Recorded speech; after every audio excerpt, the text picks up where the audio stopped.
Welcome back to lesson number 2, or should I say, lesson number 2 in our music theory video series. We're learning how to read music, and we're going to learn as quickly as possible, but in a very important order.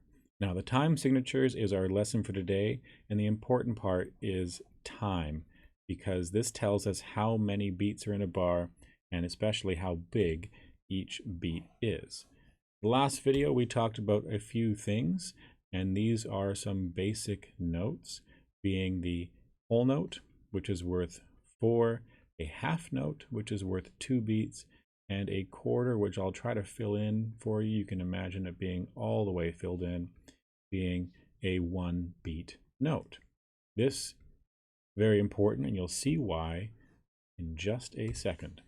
So when you look at the very first part of your music, you're going to see some things. You might see a bass clef, you might see a treble clef, or you might see another clef called a tenor or alto if you're playing a very specific instrument.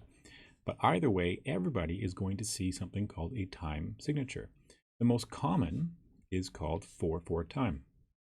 It's also represented by a C when you get some more advanced music. This C is the same as 4/4 time, and it just means common. That's it. You might see other time signatures that look like this: 2/4 time, even 2/2. You could see 5/4. You could see 6/8, which is called compound. You could see 9/8, also compound, and so on. You can mix different numbers together. I've seen some pretty crazy numbers. I've seen 32/2 before. It's just the way the music was written, and it gives you a certain feel and style for playing. But we're going to look at the most common again, which is the common 4/4 time, or a C. Now the top number means something very specific, and the bottom number as well. The top number tells you how many beats are in a bar. The bottom number tells you how big a beat is. And this is where I talked about the most important note you're going to learn to start out, which is the quarter note. So if I look at this, then I know that there are how many beats? 4. And the bottom number tells me how big. It's actually a 4 for a quarter, because this line tells you it's a fraction. Let me do this again. If I put down a 2/4 and put a fraction line here, just to give you a reference, the top number tells me there's 2 beats in a bar, and the bottom number tells me it's a quarter, because out of 4, you call this a quarter when a fraction.